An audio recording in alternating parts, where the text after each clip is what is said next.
707 Juliet, Honolulu. Juliet, Honolulu. ATC request to know, have you shut down any engines? Say again, ATC request is what?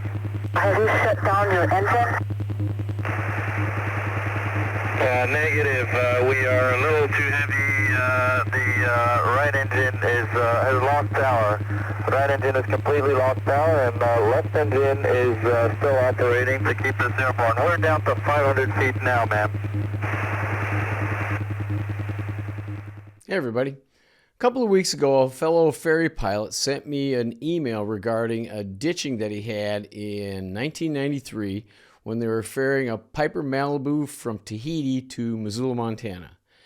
And he told me this amazing story that I'm going to share with you. Plus, he included some really great footage that the Coast Guard C-130 out of Honolulu shot when they actually picked him up, and the recording between the pilots and Oakland Oceanic prior to the ditching. We have all the audio that they had before their ditching and leading all the way up to the actual ditching. So it's really cool. I think you guys will enjoy it.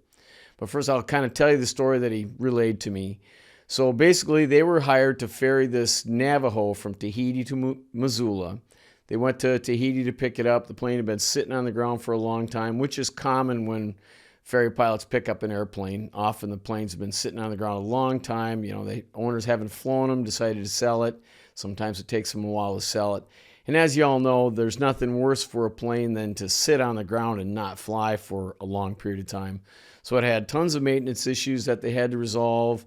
And they did a number of test flights, and they found out that both engines' oil temperatures were really high. So disassembled the oil coolers and actually had them steam cleaned, which is, you know, shows you how much they really cared about getting this plane airworthy. I mean, I've never had to do that, but that shows the dedication that they have to safety. They flew from Tahiti to Christmas Island. The plane they put hard ferry tanks in them.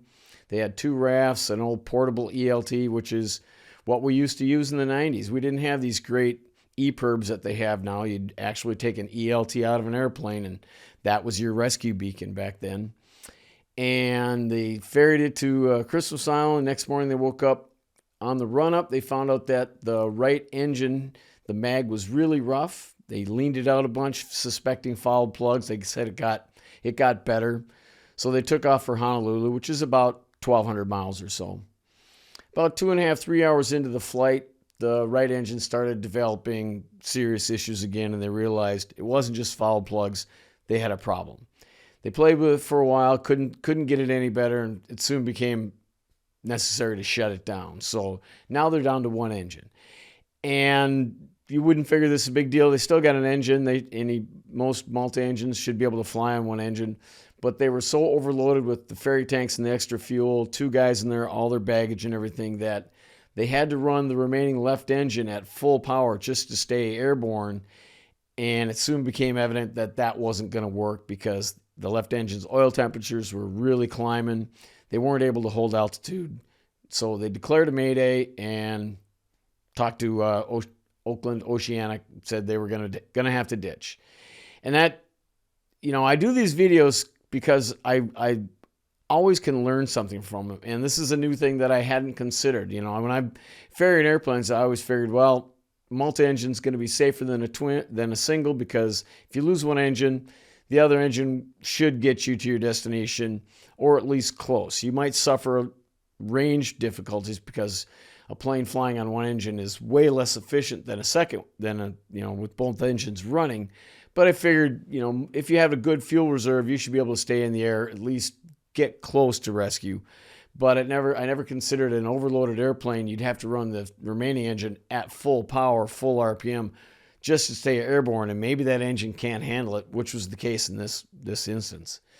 So they put out a mayday, told them they were ditching. They wondered why they weren't turning back to Christmas Island, which was only 450 miles away, and Honolulu was 650 away.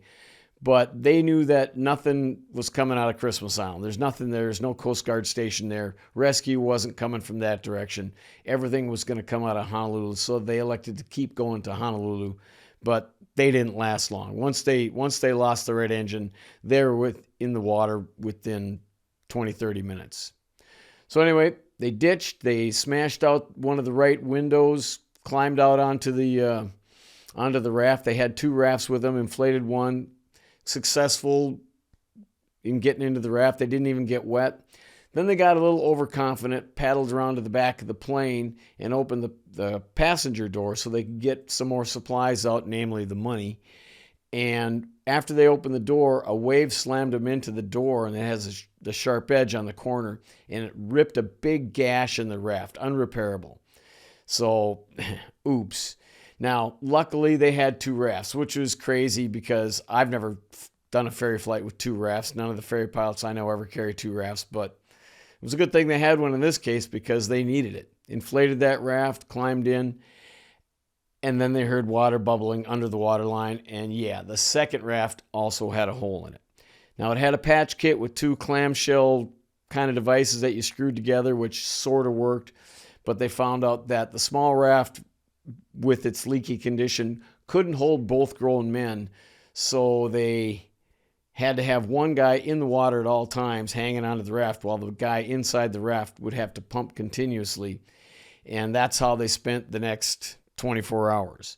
So they got in their raft, got their ELT going. 4 hours after ditching, Coast Guard C-130 found them. Great job. You know, you can really count on them, and that ELT actually worked.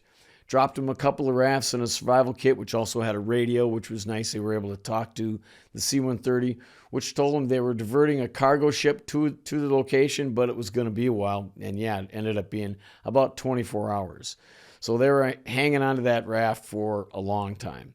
And when it was the pilot's turn, you know, the captain's turn to be in the water, he had to keep his right arm in the water or inside the raft, because he had gashed it climbing out of the broken window, and he didn't want the blood in the water to attract sharks. So these guys had a lot of problems.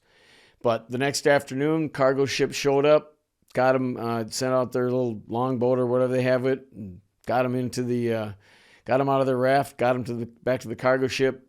2-week trip back to Japan, another week waiting for a dock that they could dock and get off the boat. But you know, all's well that ends well. But, you know, I never really considered that maybe the remaining engine wouldn't be able to keep these guys airborne, especially with the extra weight of a second pilot. Now I have another reason why I don't like to fly with somebody on a ferry trip. I like not to have the extra weight of a 200-pound pilot and his 50 pounds of baggage and all that stuff. You know, keep the plane as light as possible because you're overloaded anyway with ferry tanks. Don't need to add extra weight to it. Anyway, check out the video. It's really awesome. The video and audio don't match up. The video's from the Coast Guard plane, the C-130 that came to rescue him, and the audio is the recording from the pilots and Oakland Oceanic leading up to the ditching. It's amazing stuff. Following is a transcript of All Aeronautical Radio Incorporated, Honolulu Communications Center, recorded communications relating to November 7079er Juliet, of October 13 and 14, 1993. This transcript covers the time period from 131915 to 140004 Universal Time Coordinated.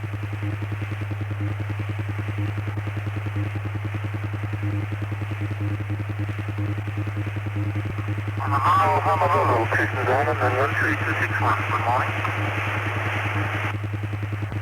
Honolulu, Christmas Island, and 13261, good morning.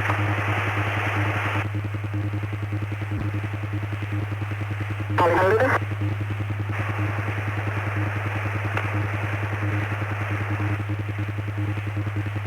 Honolulu.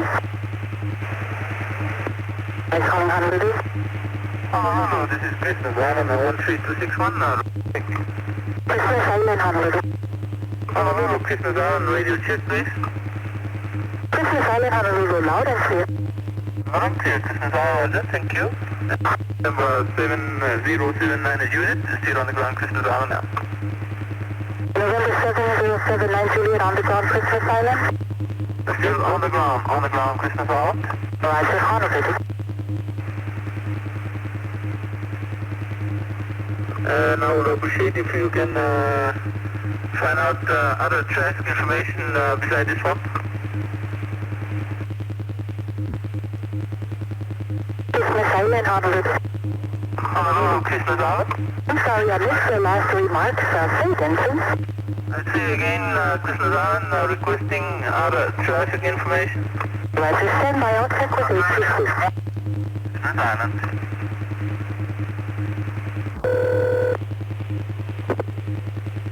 Falcon Center, Sector 9. Hey, just follow there. Hey, Christmas Island wants to know if you have any traffic besides November 7079er Juliet. No, I don't have anybody scheduled to come into Christmas Island at all, and I thought 7079er Juliet was going to be taken off yesterday, so I don't even know if I have a flight plan on it. Check here. He's supposed to depart today for Hilo, and yesterday he had said that he had a flight plan on file. 7079er Juliet. No, we don't have anything on file. I did see it yesterday. Okay. Would you ask Christmas Island to forward the flight plan of 79er Juliet to me? Yeah, sure, we'll do that. Okay, got it. Great, thanks, Ryan.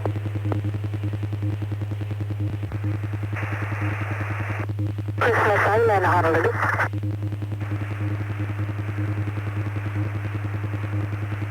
Christmas Island, Honolulu, 113. Christmas Island, Honolulu, Honolulu, Christmas Island, go ahead. Roger, advisory, ATC advises Christmas Island. No known inbound traffic for Christmas Island today. They want you to forward a flight plan for November 7079er Juliet. ATC has no flight plan on file. Go ahead. Christmas Island copy negative for non-on traffic coming in our direction to Christmas Island today. And for this aircraft, ATC advised they require a flight plan, for they haven't filed their flight plan yet. That's correct. Honolulu standing by. Christmas Island, stand by. Honolulu, Christmas Island on 13. Christmas Island, Honolulu. Not from the aircraft, they said they're going to follow their flight plan en route when they depart. Okay, say again the flight plan route. Yeah, they'll stop you on departure. Okay, understand. You'll talk to us on departure. I'll advise ATC. No problem.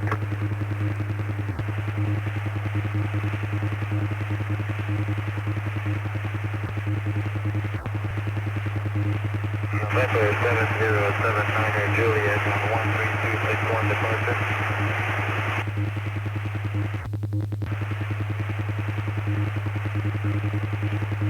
Honolulu, Honolulu, November 7079er Juliet on 8867.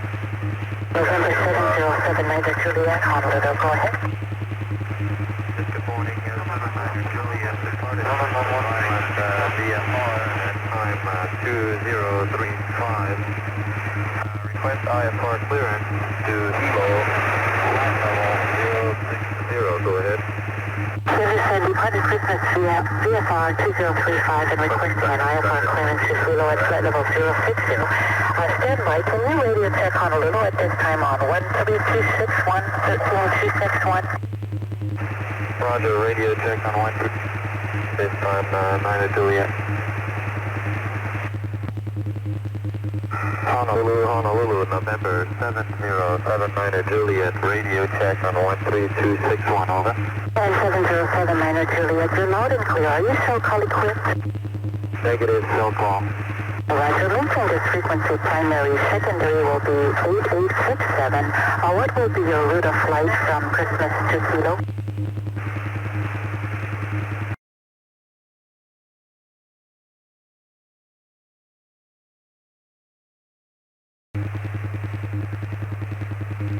Honolulu, Honolulu, November 7079er Juliet on 8867. November 7079 Juliet, Honolulu, go ahead. Yes, ma'am. Our position at this time is 09er, 19er north and 15627 west. heading 360. We're having some right engine problems here. Missing engine really bad. Temperatures are looking normal. Go ahead.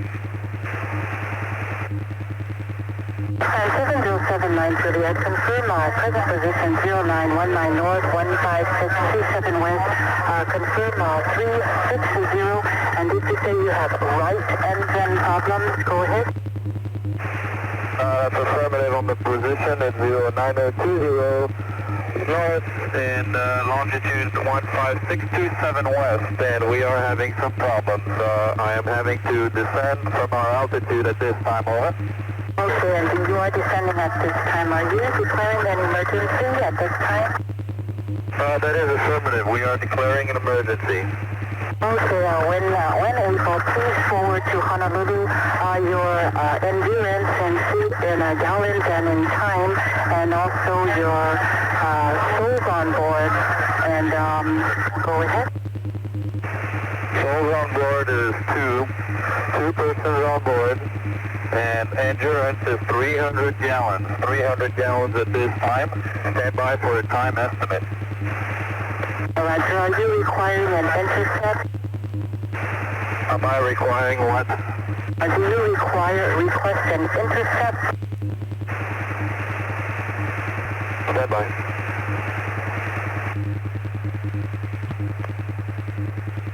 Okay, ma'am, endurance at this time is 7.5 hours, and we are, what sort of assistance are you capable of providing, over? I'll check with ATC. I'll forward all information. Please stand by on the frequency. Roger, standing by.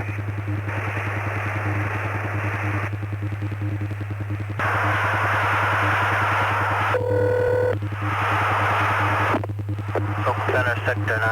Hi, Honolulu to the area. Did you receive the message on November 7079 Juliet? That's firm. Okay. And you'd like to go to Honolulu instead of going back to Christmas Island, is that correct? I can ask him right now. Stand by.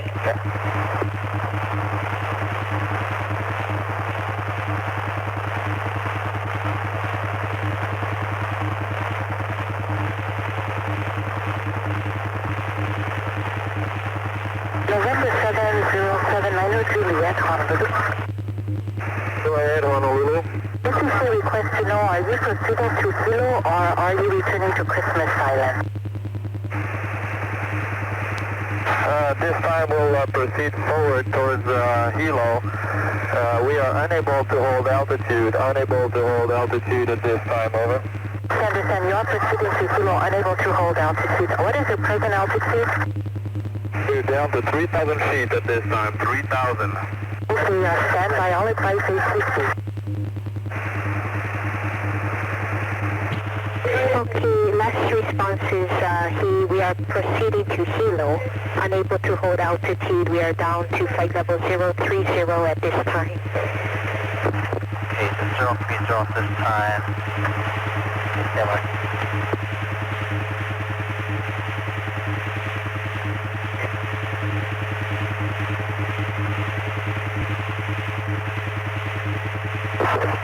Okay, Eric? Yes. Okay, be advised of any other kind of emergency. I mean, if you'd rather go back to Christmas Island, we show him 450 miles from Christmas Island and 600 miles from Hilo. Oh, I see. 450 to Christmas and 600 to Hilo? Okay, let me ask him.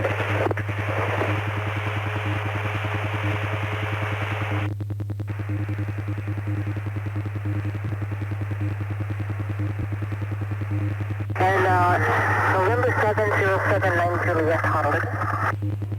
Go ahead, Honolulu. ATC advisors, at this time they show you 450 miles, 450 miles to Christmas, and 600 miles to Hilo. Confirm you are proceeding to Hilo? Ma'am, at this time, yes, we are on a heading of 360. We are unable to hold altitude. Ditching is inevitable at this time. We are down to 1,800, and we are going to touch down into water, so we need assistance. We need assistance. Our present position is 09er 34560 north by 15624 west. Go ahead. Okay, present position 093456 north 156241856. Ditching is inevitable. You're down to 1,800 feet and you will go into the water heading 360. Affirmative. Left engine is showing some very high temperatures at this time. We are unable to proceed forward. Confirm you will be sending assistance, over. Roger, I will advise ATC. Stand by on frequency, please. Roger, ma'am. We're down to 1,400 now, so if we lose communication, I'll just assume that you are sending some assistance. Our position now, 09er 36180 north by 1562380 west. Go ahead. 7079 Juliet, copied all. Open. Go ahead. Okay, we have left engine, very high temp, unable to proceed forward. Ditching is inevitable, down to 1,400 feet now. And his present position, 09er 3618 north, 1562380. That's 1562382 west. 1562382 west.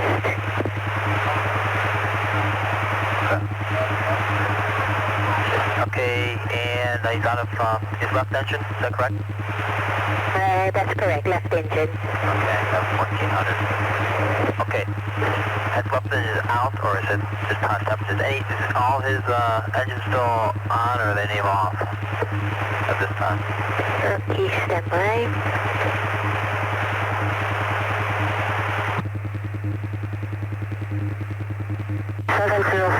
Juliet, Honolulu. Go ahead, Honolulu. ATC request to know, have you shut down any engines? Say again, ATC request is what? Have you shut down your engine? Negative. We are a little too heavy. The right engine has lost power. Right engine is completely lost power, and left engine is still operating to keep us airborne. We're down to 500 feet now, ma'am. I understand now. Right engine completely lost power, left engine still operating to keep you airborne, and down to 500 feet now. That is affirmative. Any word on assistance that could be dispatched our way? ACC is working on it, and I'll keep you advised. Okay, thank you very much. We'll probably be off the in about 2 or 3 minutes. Okay, he says right engine completely lost power, left still operating. He's down to 500 feet now.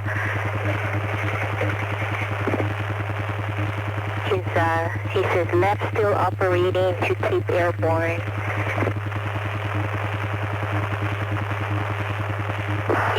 Okay, he's at a 500? Yeah, right now he's at 500 feet, yeah. Okay, thanks.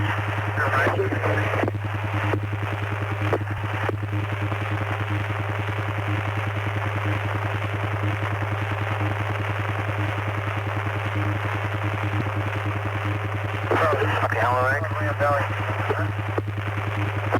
Go ahead, Oakland.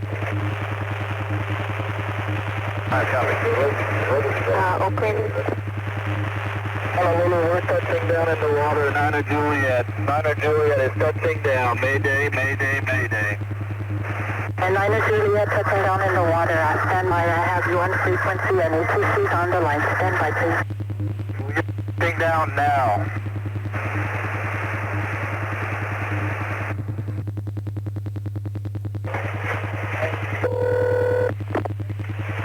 Air 9.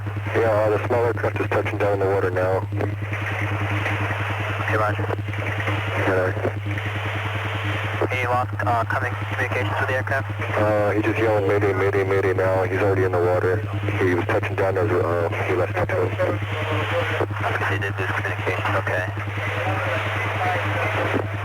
And he didn't give the latest position report at all, except for that last fix. No.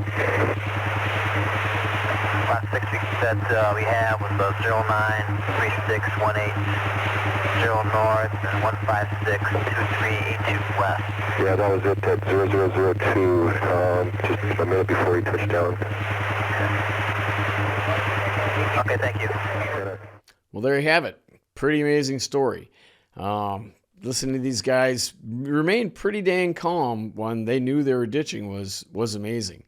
I've got over 100 crossings, and so far I've never had to ditch, but I'm always thinking about it. It's always in the back of my mind. So it was pretty eerie to listen to the recording.